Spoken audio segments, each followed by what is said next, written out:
What's going on, everyone? It's Bales, and welcome back to an AFL Fantasy Round 10 review. A bit flat, and it's a bit weird to say that after 22.71. But yeah, it's probably a bit of a week of what could have been. There was obviously a fair few points missed from the team, but we'll get into all that. We go through all the players, but yeah, so 22.71, as I mentioned, a round rank of 18,681. So big scoring week for a lot of people. Like 22.71 is not like on any other week's good score. But yeah, there's a lot of people that scored more than that. Overall rank of 6,896. So I had it recorded. So 754 spots I slid down, which is only the second time this season that we've slid in rank. So out of 10 weeks, like in FPL terms, there's been 8 green arrows and only 2 red arrows. And obviously, if you don't know what that means, green arrow means you move up in rank, red arrow means down. So, yeah, I'm pretty sure most of you got that reference. But yeah, so yeah, it would have been good to have risen this week. But +3, -3, +3 for me. It's my boy Lairdy. Performed well, 131 points. I'll speak about him when I get to him more, but he had a very, very good performance, back to his best form. So glad to see him do that on the weekend. Then -3, there wasn't too many poor performers in the team, but it's got to go to Lockie Ash, who I brought in this week. My trades didn't quite work the way I planned. I originally had Hobbs and Humphrey coming in for Cowan, and I believe it was Hollands. Yeah, Hollands I was trading out. End up changing and bringing in Lockie Ash for Hollands. And then I went someone down. Who did I go down? Chincotta, that's right. Chincotta down to Drury, which Drury might be red dot now. And yeah, Ash didn't really perform exactly to the levels I wanted him to. So that's right. We move on anyway. But yeah, so that would be number -3 there. But let's get stuck into the players here and let's have a look at how we did. So Nick Dacos, 79. Got some attention from Ed Kern. I'm not surprised he had a bit of a poor one here. I'm sure he'll bounce back. He's got North Melbourne this week, and I wouldn't be surprised if he gets attention again. Bailey Scott went to Errol Goulden, so I'd imagine that Bailey Scott will go to Nick Dacos. Again, can you go with Nick Dacos? I think he can. I think Bailey Scott's a good athlete. I think he's got good endurance, so I think he'll be able to go with Dacos, but hopefully Dacos can put up a good score anyway. Tom Stewart, 72. Bit disappointing. Freo can be a bit of a difficult matchup at times. The first half, he was just nowhere to be seen. Like, just didn't really get involved. He got himself to 72. It would have been better if he put up a better score. But hey, he's got the round 13 bye. He'll be fine. He does have a few games like this every year where he doesn't really do it a great deal. But then he'll have games where he can go 120 plus. So hopefully that is this week against the Giants. Lockie Whitfield, 86. He had 30 touches. He had 20 handballs though. So he'll be fine moving forward. They've got a good run coming up. He's still averaging upwards of 93, 94, even with that poor, as if you're taking out the concussion score. So I think he's still in the mix to be a top 6 defender. Whether he gets there or not, obviously, is a different question. I think he'll fall just short. But hey, he's been good for the last couple of weeks. And Geelong's tough, but I think after that, he's got a pretty good run. And plus, as well, we're coming out till the bye. Nick Haynes is out as well. And I think Himmelberg is also going to be out as well. So that'll be good for Whitfield this week. And also a guy that we'll talk about a little bit later on. Hopefully bounces back. Will Day, 86 as well, got tagged after quarter time. He had a really good first quarter, I think 32 points. I think then he was on, did he get 20 points for the next 2 quarters? Was he on, I think he was on 52 at 3/4 time. And he somehow had a huge last quarter and got to 186. So if it wasn't for that tag from O'Neill in those middle 2 quarters, he would have put up a big score. But I'm not too fussed with him. He's got Saints this week. He could go big. I've got a feeling he could go 110 this week. And yeah, a few people talking about trading. I wouldn't be trading. He's still got the role. I think he'll still be a good player and still be in and around those top 6. So I'd be holding. Lockie Cowan's there. So I was able to take Wilmot's score, which thankfully I was able to take that score because Jinby, who we'll talk about later, got 24. So I was able to gain 50 points there. So that was good. I was happy with that. So I did obviously say about the Humphrey and Hobbs, but if I had those two, I would have had Jimby on field. So it's sort of evened out in terms of points-wise. Maybe it's just in terms of red dot with Drury. But Wilmot, 74, was pretty happy to take that on field. He's obviously going to make a little bit more cash, which is great. And Wilmot's probably that guy that you're probably going to keep him through the boss. Going to be quite handy. So I'll hold him, and hopefully, been a long day. Hopefully he does the business over the buys. I have a habit of doing a lot of yawning in videos like this. It's not boring. It's just I record them at the end of the day, and it's it's tiring. But yeah, Campbell Chester, good to see him return. 37, obviously not a huge score, but getting that little bit more cash gen going. Still got to break even to 14, so hopefully can still make some good cash there. I don't know how I completely skipped over Rory Atkins there. Probably because I went from Cowan and talked to Wilmot and then Chester. But Rory Atkins, 84, went at 90% disposal efficiency again. So he played his part. He played well, I thought. So I think he's holding his spot. I don't see him getting dropped. So again, still got a break even in the, I think it's 31. Yeah, 31. So he's still got some cash to make, and he's proved a really, really handy pick. And if he can get himself to 650, maybe push 700, I think 650 is more realistic. If he can get there, then that's fantastic. It's such an easy swap to go him to an underpriced guy like a Callum Mills potentially when he comes back. Like, it's going to be easy to do a switch like that. So he's been fantastic. Another 84, and in a pretty difficult matchup against Brisbane. Like, Brisbane aren't the most easiest team to score against, and he's coming against the Bulldogs this week, who do give up points to defenders. It is at TIO Stadium, so that's going to be a little bit tricky, but I think Roy Atkins again can put up a solid score. Tim Taranto, 120 as captain. Bit of a late change there. I had it on Ron Marshall all week. And then with the news that Shield was a late out, Hopper was out, Setterfield was already out, and same with Parrish, I thought this is made for Tim Taranto. So I had to go on captain. I sort of couldn't really ignore him. I gained 10 points, which is great. I couldn't quite get over Tim in the Content Creators Cup, which is a shame. But congrats to Tim for getting the win over me there. Close one, only by 18 points. So he got me there. But yeah, Taranto, Liam said it on the pod a couple of nights ago. He's just going to be that guy that we're not really going to talk about too much all year, because he's just going under the radar and just doing his job. Like, he's doing his job and then some. Averaging near 120. He's just an absolute beast. Like, and it's more the last 5 games as well, I might add. So before here, like, the scores from round 1 to round 5, like, were solid. Like a few 110s there, a low 108, but wasn't going huge. It was just consistent. It's been this last patch from round 6 to 10, like the second half of this 10-game stretch, where he's gone a low of 117 and he's gone 4 scores over 120, which is, he's just incredible. Plays high time on ground as well. And look at this, the 2 games where he's low, this could have been a 150 if you played normal game time. This could have been a 130. So he's an absolute jet. He's got Port Adelaide this week, which is a bit tough. What I got to do, I reckon I got to record this at a different time, because I'm sick of yawning. You guys are probably sitting here thinking, pals, why don't you record normal time or something, where you're making me tired yawning? But apologies. Hopefully that was a big one, and hopefully I can get through the rest of this video without yawning. But yeah, Tim Taranto, amazing, and he unlucky again not to get the plus 3. There's a few high scorers in this in the team, and actually I'll say it when. Actually, no, hang on, I'll say it now. The good thing is, look at this. This is the first time all year I've been able to look at this. All 5 of my premium midfielders have gone 100. There were times when I only had 3 of them on midfield, and wasn't once where all 3 went 100. And when I had 4, not once I get it. All 5, and then you clear Ashcroft as well with 6. Fantastic.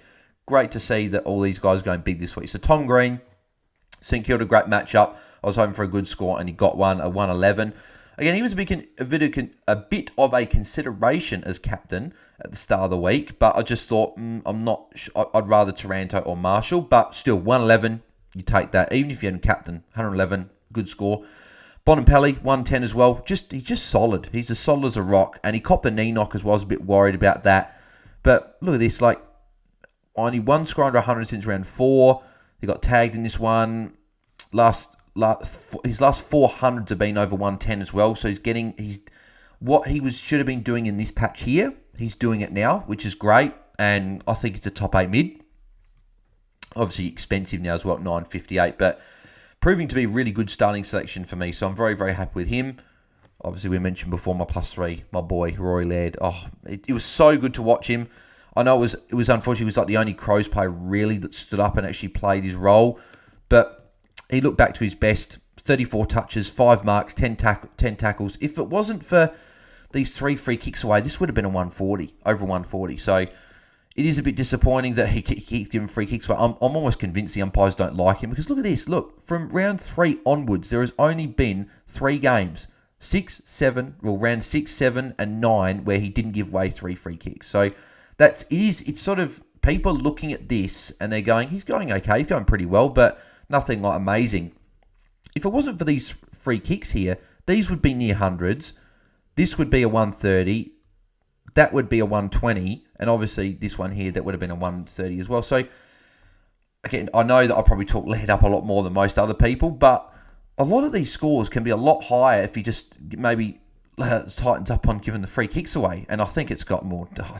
Maybe the umpires don't hate him. I don't know. But he's a great target. This is about the time last year when he went on his run, and I think he's going to do it. So he's probably going to be my captain now most weeks. So yeah, him and Taranto just consistent as they come. Jack Steele, really, really good to see that he responded after that poor one. Well, the first 2 weeks I've had him really sub 90s. But it was good to see him go 121, 11 tackles, which was fantastic. Had the 5 marks, 25 touches. Again, if he can push it up to 30 touches, these are going to be some big scores coming, I think. So, very, very happy with him. The good thing was his break-in was at 130. So, he's not going to drop a huge amount, which is good. Hopefully, he doesn't drop as much, and hopefully, he can put up a 120 again and then start going up in price. So, then he'll be a bit harder for other people to get hold of him because I'd like him to continue to be unique. Still just under 6% ownership. By next week, I think a lot of people will jump on him. Post round 12 buy. He'll be a good target because he'll be cheap. So, yeah, very, very good. And good that he didn't look too hindered by that knee issue either. So, hopefully that'll be good and hopefully he can push forward. Hawks this week, good matchup. Will Ashcroft, he's just an absolute gun, isn't he? Like I was saying on the watch along on Saturday night, he's just going to be a star of the competition. We all know this. I'm not sort of saying anything that no one doesn't already know.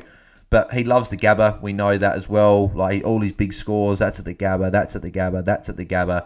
I think, yeah, that one was at the Gabba as well. That one wasn't, but he loves the Gabba. And this week he plays the Crows, which have been a bit tough sometimes to score against. Bulldogs scored well on the weekend, but Adelaide over. If he can put up another good score, it's very, very good. Break even to 45. If he can keep putting these hundreds up and get towards 800, it's going to be very, very easy to be able to go him to a big premium midfielder like post-buy. Because I'm probably holding him now. If he drops a sub 70 score this week, I'll probably trade him next week. But if he can put up an 80 plus, I'll probably keep him through because he's got a good run coming up. Doesn't play at the Gabba in his next 2 games, but then he's got 3 of his next 4 on the Gabba. Look at the matchups coming up here. That's why I'm interested in Lockie Neal as an option. Fiorini, 80, got lucky, had a 40-point last quarter to get there. So, on one hand, it's like if he could do that for a couple more quarters, he'd be putting up hundreds. But on the other hand, it's like, well, if he doesn't have that 40-point quarter, that's an absolute stinker. So, I'll take the positive that he got an 80, went up a little bit. How much did he go up in price? He went up 17k. So, that's not too bad. If he can keep going up a little bit, he could go for me next week because I want Darcy Carron in my side for the buys.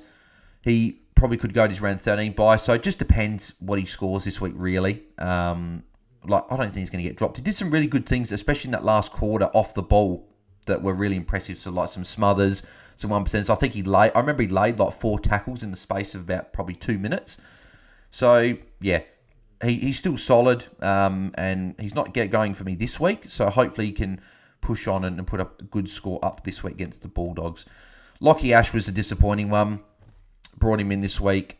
St Kilda was a good matchup back at Giants Stadium. But I've said it on the Twitter space the other night that I don't understand why they have the Easter show at Giants Stadium. Like, it's a football ground. Giants should be playing there all their home games. They shouldn't really have to go to Manuka Oval. I know they want to make Manuka Oval fortress and all that, but Giants Stadium is their home ground. Like, that's like the Adelaide government saying, Port and Crows, you guys can't play Adelaide over because we've got an Easter show. So Port, you're going to be playing at Alberton, and Crows, you're going to be playing at Norwood's home, Cooper Stadium. It's essentially like that. Like it wouldn't happen here, and I don't know what happens there. So Sydney government have got to get their act together because Giants should be playing all their home games at Giants Stadium. Anyway, back onto the extra topic. Because of that, the ground really was like players were slipping left, right and centre. So Giants didn't really go into much that chip mark mode because they might have been afraid that maybe some slipovers St Kilda get some goals out the back. So that was maybe a little bit why. But then when especially Himmelberg and Haynes went down, Lockie Ash started getting going. So he had a decent second half. He got near 50 points. I think he had about 45 points, I think, or 46 points. So at least he saved it somewhat, but it would have been good if he'd put up an 82 or an 83, because I would have beat Tim.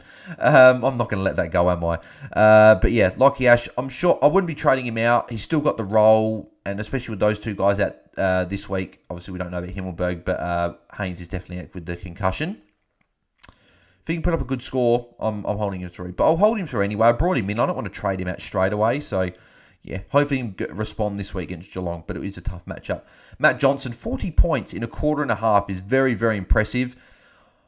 I know we had Mini Monk on the Twitter space, obviously Freo man himself. He said he's not sure if Matt Johnson cracks into that 22. I really hope he does. I think he's a really good player and a promising young player for Fremantle. And if he can get into that 22 and score at a decent rate, he's going to make some good cash. Still got to break even to 14, so if he gets in the team and scores well, he's still going to make cash. And the fact he got a 40 was impressive. So fingers crossed he can get into the 22 and put up a good score. Blake Drury, disappointing. I brought him in. I know I brought him in off the back of a poor score last week at 25, but I just thought he got near the ball a lot.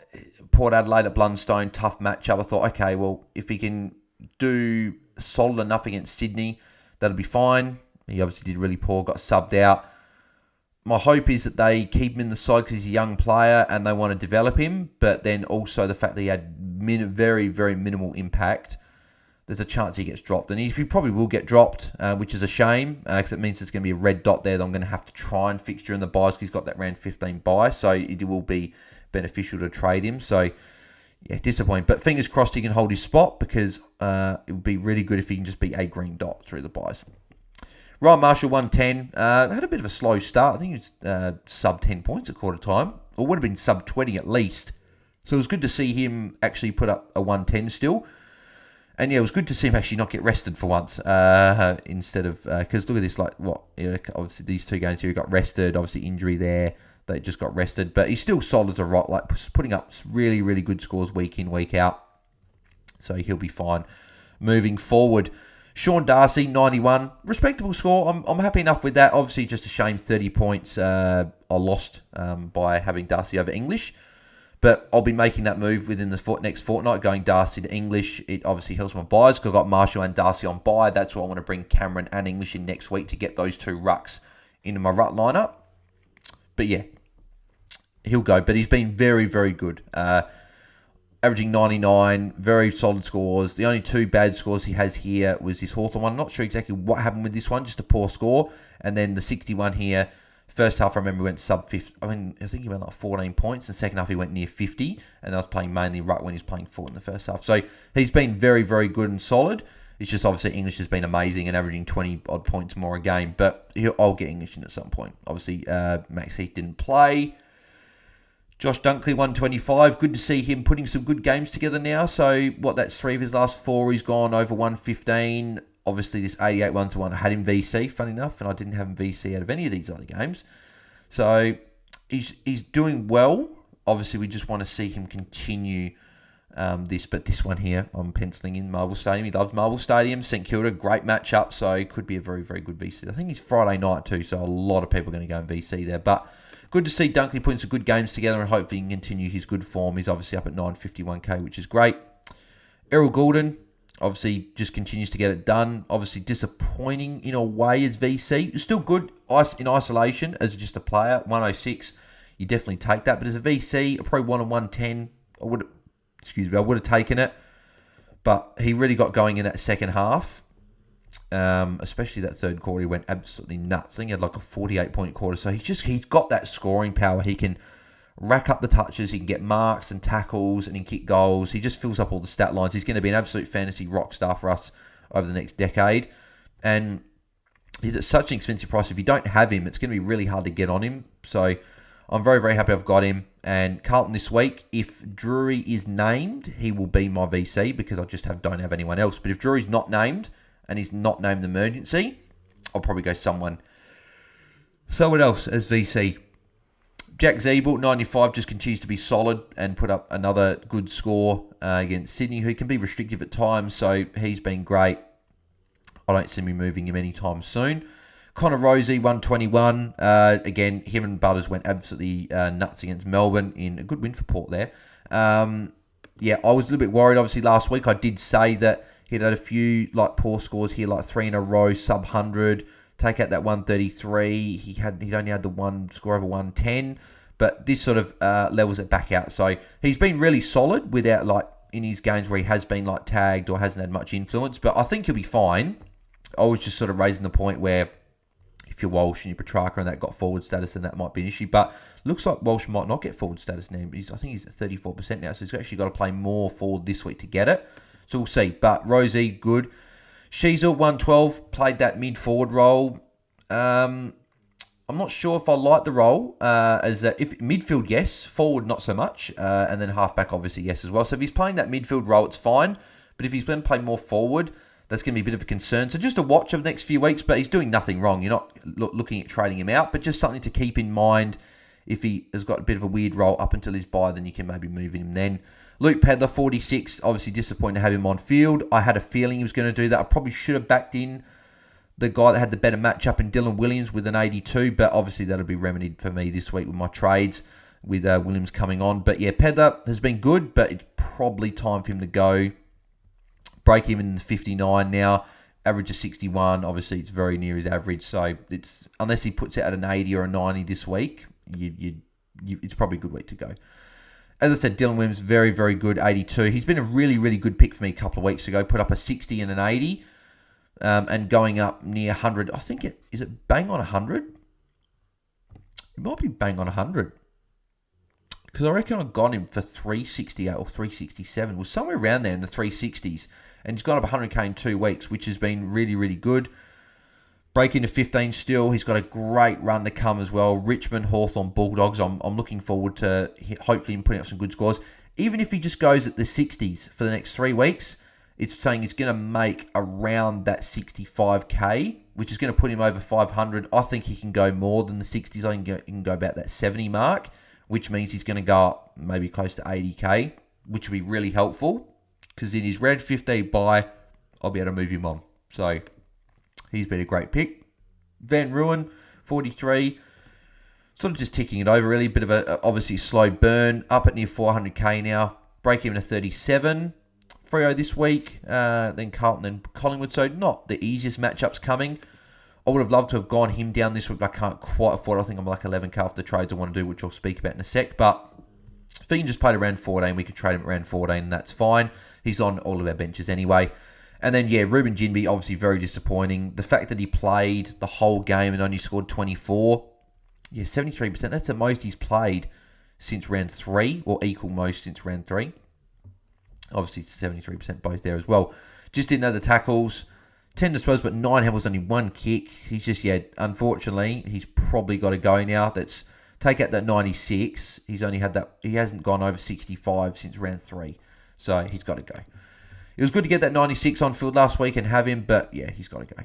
So that's how the team went. In terms of moves I'm looking at doing this week, I'm looking at going a Pedler down to Wardlaw, which will put Williams on field. So Wardlaw's actually on my bench, which is quite good. It'll be quite handy to make some cash, go him down, maybe around 15, go Williams up, and then that's my last rookie besides Ashcroft off field. So that's probably my first trade. My second trade will be looking at going a Ginbey to Hobbs. And that will bank me 107k leading into next week, where hopefully I can go and get Tim English and Darcy Cameron to get those 2 rucks, and then we're laughing into the buys. And yeah, because I've got a good structure, which is good. It looks pretty solid. Looking forward to hopefully going up in the buys. My goal would probably be to crack the top 3k over the buys, maybe halve my rank. If I can push the top 2k by the end of the buys, that'd obviously be amazing. I've tried to set up my buys so I can make that assault to try and get up the ranks and make a move. But we'll have to see. Obviously, time will tell. But looking forward to the buys and seeing what I can do in them. But yeah, let me know in the comments below how you guys went in round 10. Let me know your +3s, your -3s, your scores, your rage trades, any trade questions. Let me know all those in the comments below, and I'll get to those when I can. If you enjoyed the video, make sure you leave a like. As always, helps out the channel and helps out the video get to other people so people can see the content and potentially get involved in the community. So make sure you subscribe to the channel if you haven't already. Bottom right-hand corner, we're on our way to 1,100 subscribers. So I think we're 25 away now, so we're inching close there. So if we can hit that goal by the end of the week, that'd be fantastic. Would be amazing. So if you haven't subscribed, make sure you do. Turn notifications on so you don't miss when I go live or upload any other content in the future. And all my social media links are in the description below. Make sure you go and follow me across all those. I'm back later on this evening for the daily news recap, which is good. If you haven't watched yesterday's, make sure you go and check out the news from yesterday and then watch one tonight. And then also tomorrow, Wednesday Trade Talk, which will be back at the usual time slot of 5 p.m. Australian Eastern Standard Time. So make sure you tune into the premiere for that one or just watch it in general. So appreciate you guys' support as always, and I'll catch you guys in the next video. So I'm out. Cheers.